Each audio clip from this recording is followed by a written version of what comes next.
Orang sering mengatakan bahwa ketika ditanya, apa hobi Anda? Dia sering mengatakan begini, hobi saya membaca. Saya mengatakan begini, ini satu perspektif yang saya pikir salah kaprah dalam hal membaca.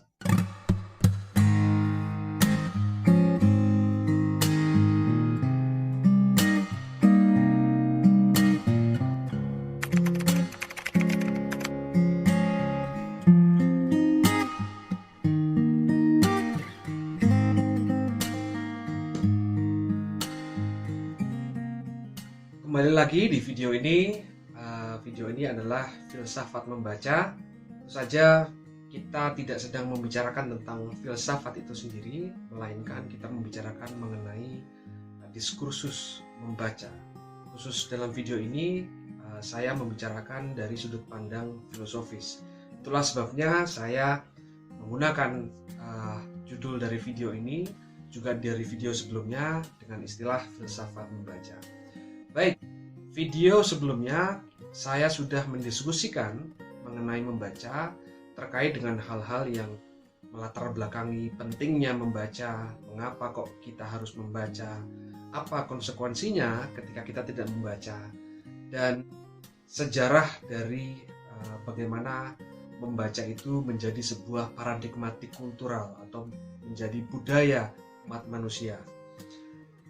Video kali ini berdasarkan pertanyaan yang sudah Anda lihat tadi, saya akan membicarakan mengenai manfaat dari membaca.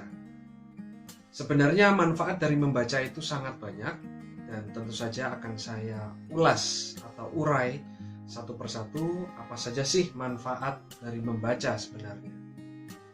Kalau kita melihat pertanyaan apa manfaat dari membaca, tentu saja lazimnya masyarakat akan memiliki jawaban bahwa membaca memiliki manfaat untuk menambah pengetahuan. Itu sama sekali tidak salah, tetapi saya akan mencoba untuk melihat lebih dalam dari kacamata filosofis. Jadi begini, kalau kita mau membicarakan manfaat membaca, siapa yang membaca? Yang membaca adalah tentu saja dengan sendirinya manusia yang membaca. Dengan demikian, kita harus melihat siapakah manusia. Manusia menurut filsuf Ortega y Gasset, seorang filsuf Spanyol, memiliki refleksi terhadap siapakah manusia itu, dan jawaban dari siapakah manusia itu adalah manusia tidak sama dengan malaikat, tetapi manusia juga tidak sama dengan iblis. Dengan kata lain, manusia adalah apa yang dia perbuat. Jadi kalau manusia itu ingin didefinisikan sebagai manusia adalah makhluk yang baik, maka secara historis atau secara sejarah kehidupan manusia itu sendiri, mereka atau dia tentu saja melakukan hal-hal yang bersifat baik. Dan begitu juga sebaliknya. Nah, kaitannya apa dengan membaca? Membaca tentu saja merupakan atau identik dengan kecerdasan, ya. Artinya manusia adalah makhluk yang memiliki potensial kecerdasan. Jadi manusia itu bisa menjadi cerdas, juga sebaliknya bisa menjadi tidak cerdas. Tergantung dari apa yang dia perbuat di masa hidupnya. Dengan demikian, kalau kita sudah memiliki pemahaman, kita sepakat memiliki pemahaman bahwa manusia adalah potensial cerdas, maka dengan sendirinya untuk bisa menjadi cerdas, manusia harus membaca. Dia bisa berbuat apapun untuk bisa memunculkan potensi kecerdasan itu tadi, tapi dalam hal ini salah satunya adalah dengan membaca. Nah, apakah dengan membaca itu manusia menjadi berpengetahuan? Dengan sendirinya tentu saja manusia menjadi berpengetahuan, tetapi tidak hanya itu. manusia dengan membaca pada akhirnya bisa bertumbuh, ya. Bertumbuh bukan hanya sekedar bertumbuh menjadi tinggi atau menjadi tua, tetapi bertumbuh dalam hal ini adalah manusia bisa memahami kehidupan di dalam dunianya secara mendalam dan secara meluas. Apa yang dimaksud dengan mendalam dan meluas? Saya menganalogikan konsep ini seperti ibarat sebuah tanaman. Tanaman itu ketika ditanam dan diberi pupuk, dikelola dengan baik, disiram dan seterusnya, ditempatkan di sinar matahari dan seterusnya, maka dengan sendirinya tanaman itu akan bertumbuh. Apakah bertumbuh itu hanya sekedar besar, tinggi dan seterusnya? Tidak. Bertumbuh artinya memiliki kedalaman dan memiliki keluasan. Kedalaman seperti akar, ketika tanaman itu bertumbuh, maka akar itu pun juga semakin menjulur ke dalam tanah semakin dalam. Ketika tanaman itu bertumbuh, maka dengan sendirinya badan, batang, ranting dan sebagainya akan terus menjulang tinggi ke atas, dan dengan demikian tanaman itu bisa memiliki keluasan perspektif untuk melihat sekelilingnya.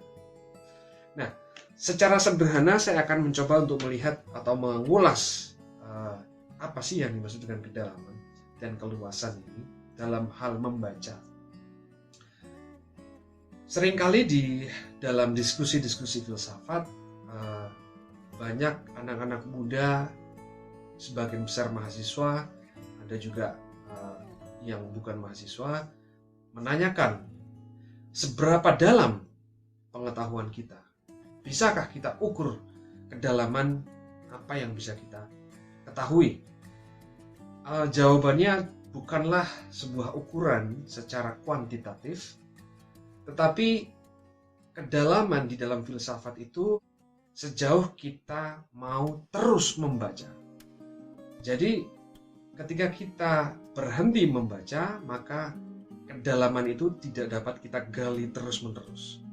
Sering kita membaca, maka kedalaman itu terus kita gali sehingga kita memiliki sebuah kedalaman yang tidak bisa kita bayangkan. Dengan kata lain, kedalaman tidak ada jawabannya. Seberapa dalam yang kita ketahui atau seberapa dalam yang kita pelajari gitu ya. Seberapa dalam pemikiran kita tidak bisa kita ukur. Kecuali kalau manusia itu telah meninggal dengan menghasilkan karya-karya pemikirannya, penemuannya yang ditulis di atas kertas misalnya ya, atau dalam berbentuk sebuah benda yang bisa digunakan atau bermanfaat untuk orang-orang lain.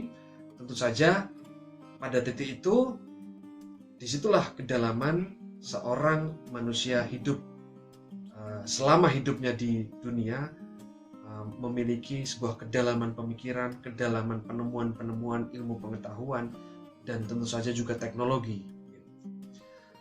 Tetapi dalam masa hidup manusia, kita lewatkan atau terlepas dari ketika dia meninggal dan seterusnya, manusia tidak bisa kita ukur kedalamannya. Jadi seberapa dalam filsafat itu, seberapa dalam kita bisa menyerap ilmu pengetahuan atau memahami realitas kehidupan, ya seberapa sering dan seberapa banyak kita membaca buku-buku yang ada di sekeliling kita, gitu ya. Nah, bagaimana dengan keluasan? Seberapa luas? Kalau tadi saya mengibaratkan sebuah tanaman yang menjulang tinggi batang dan rantingnya ke atas, saya juga bisa menganalogikan yang berbeda. Misalnya seperti ketika seorang pendaki gunung hendak mendaki gunung dari bawah, ketika mulai bertahap dia mendaki, ketika dia berada di tengah gunung, dia akan melihat sekelilingnya, atau dia melihat ke arah bawah, dia akan melihat seluas apa yang dia lihat jangkauannya itu, gitu ya. Tetapi ketika dia terus melanjutkan perjalanan pendakian itu naik ke atas puncak gunung, maka dengan sendirinya dia bisa dapat melihat seluas pemandangan atau panorama pemandangan yang dia bisa melihat. Karena dia berada di puncaknya. Semakin tinggi kita berada di puncak, semakin luas penglihatan kita terhadap panorama pemandangan yang kita lihat. Dalam hal membaca juga demikian. Semakin banyak kita membaca buku-buku yang beraneka ragam, semakin luas perspektif kita terhadap sudut pandang kita terhadap realitas kehidupan. Nah, hal ini juga sudah saya singgung di video sebelumnya, bahwa saya sangat menganjurkan sekali bahwa Anda untuk membaca tidak hanya buku-buku atau teks-teks yang sesuai dengan preferensi Anda sendiri, misalnya sesuai dengan ideologi politik Anda sendiri, atau misalkan dalam Pilpres 2019 kemarin kita ini sudah terbelah kan ya, ada dua kubu yang 01 dan kubu 02 misalnya.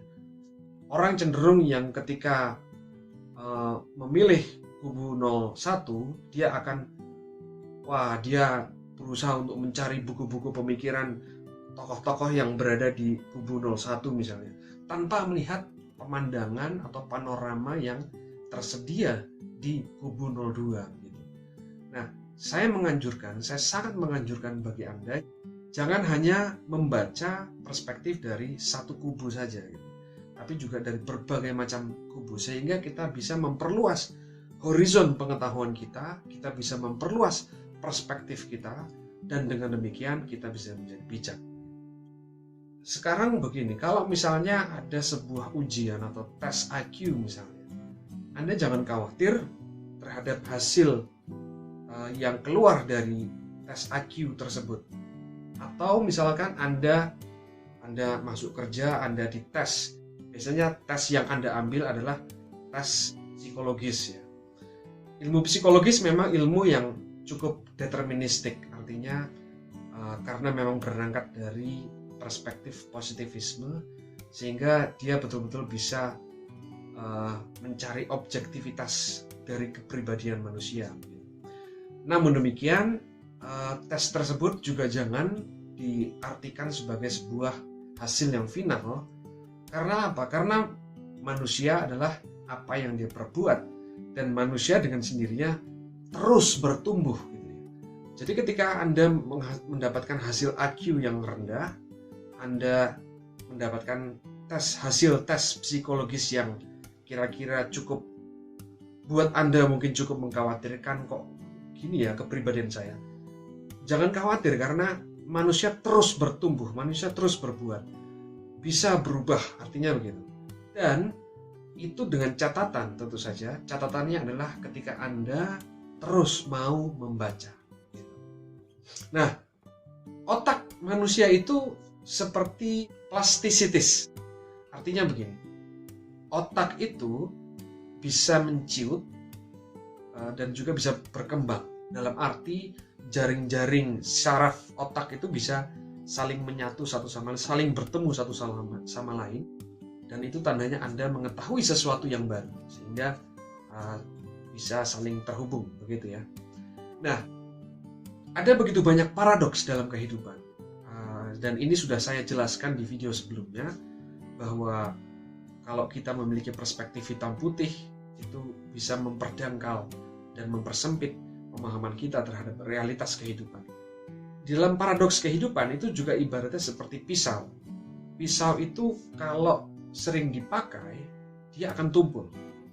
Tanpa diasah dan sering dipakai, dia akan tumpul. Nah, tapi itu berbeda dengan otak manusia. Otak manusia itu atau pemikiran manusia itu semakin tidak pernah digunakan, atau akal budimu ini semakin tidak pernah digunakan, dia akan semakin tumpul. Oleh sebab itu, tentu saja membaca sebagai salah satu hal yang sangat penting untuk bisa mempertajam pemikiran kita, untuk bisa menggerakkan terus otak kita, akal budi kita agar tidak tumpul.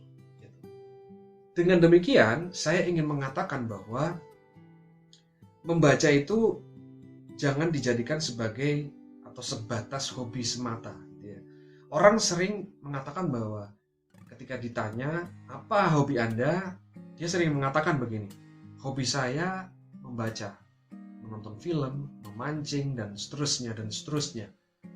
Saya mengatakan begini, ini satu perspektif yang saya pikir salah kaprah dalam hal membaca.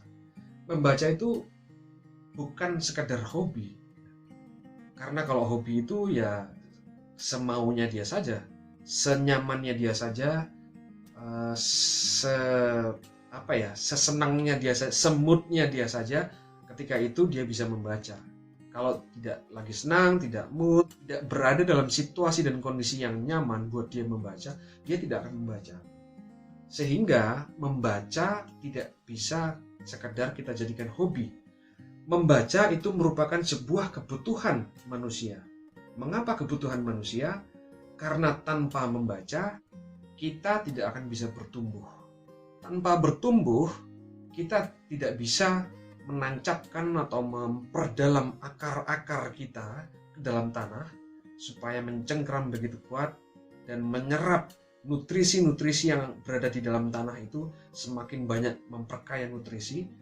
Kita juga tidak bisa melihat panorama keindahan alam semesta ini tanpa kita membaca. Kira-kira demikian manfaat yang pertama.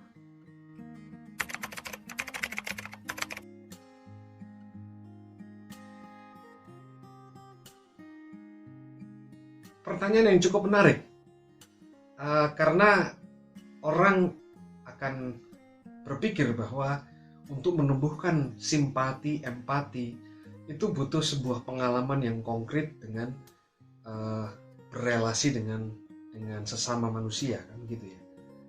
Tapi saya ingin menjawab bahwa bagaimana kita bisa melihat membaca atau hubungan yang membaca dengan menumbuhkan rasa simpati dan empati manusia.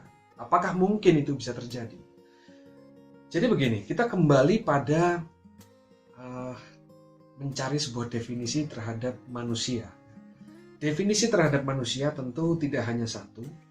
Tadi saya sudah menyebutkan bahwa ada yang mengatakan bahwa manusia adalah apa yang dia perbuat. Dia bukan malaikat, dia bukan iblis, dia adalah apa yang dia perbuat. Tapi ada juga seorang filsuf seperti Aristoteles, dia mengatakan bahwa manusia adalah zoon politikon. Manusia adalah makhluk sosial, ya. Artinya begini, manusia tidak dapat hidup sendiri di satu wilayah tertentu.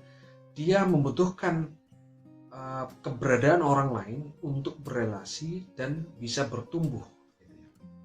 Kalau kita mencoba untuk merefleksikan lebih mendalam hal ini, kita akan melihat begini. Contoh konkretnya begini.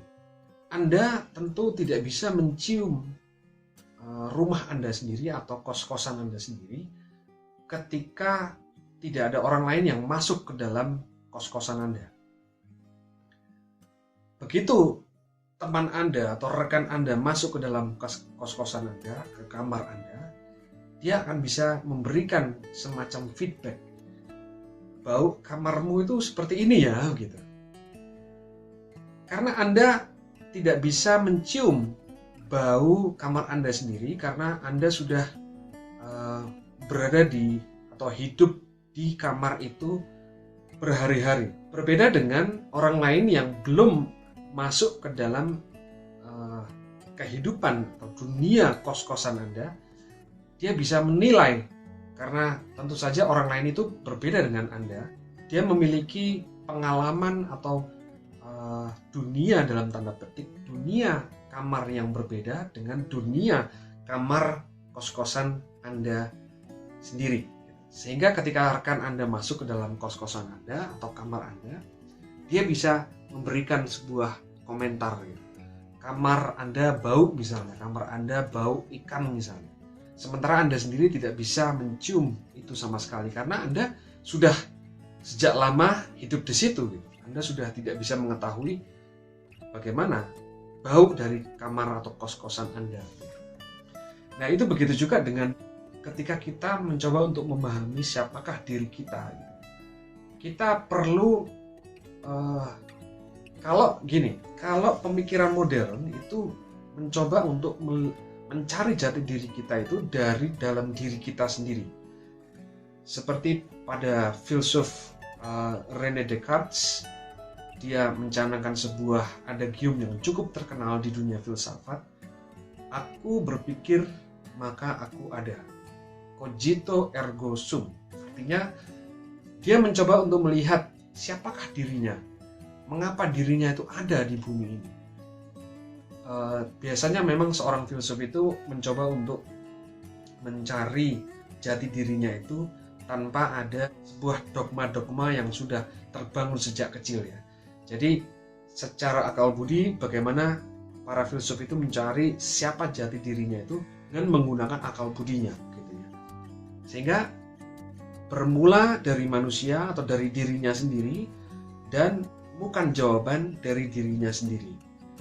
Nah, ini konsekuensinya cukup panjang di dalam dunia modern dan sampai ke dunia kontemporer saat ini, berimbas ke masalah etis dan seterusnya, tapi ini panjang. Kita bisa mendiskusikan ini di video-video berikutnya. Nah, poin yang ingin saya mau kemukakan adalah manusia itu saat ini trennya ketika ingin mencari jati dirinya, dia harus melalui orang lain atau yang lain atau liang. Dengan begitu dia melalui orang lain, mempelajari orang lain atau berelasi dulu dengan orang lain, barulah dia bisa menemukan siapa dirinya. Nah, begitu juga dengan membaca. Orang yang membaca buku atau sebuah teks, apapun teksnya, dia harus keluar dari dirinya, mencoba untuk masuk dalam teks-teks yang dia baca atau buku-buku yang dia baca. Buku atau teks yang dia baca adalah sebuah atau hasil pemikiran orang lain. Dan dengan sendirinya, dia berelasi dengan orang lain, kemudian dia bisa memahami dirinya. Nah, konsekuensi dari konsep seperti ini tadi adalah munculnya sebuah empati dan simpati. Minimal, paling tidak, dia melatih dirinya untuk menjadi peka terhadap apa yang menjadi problem-problem tulisan itu ditulis, atau sebuah pemikiran itu ditulis, atau sebuah novel itu diceritakan oleh penulis. Jadi untuk menjawab pertanyaan apakah dengan membaca itu kita bisa meningkatkan atau menumbuhkan empati dan simpati kita, tentu saja. Justru dengan membaca kita bisa melatih diri kita, mengasah hati nurani kita untuk bisa berempati dan bersimpati terhadap sebuah pengalaman yang pernah dilakukan oleh orang lain, sebuah pemikiran yang pernah dicetuskan oleh orang lain. Demikian.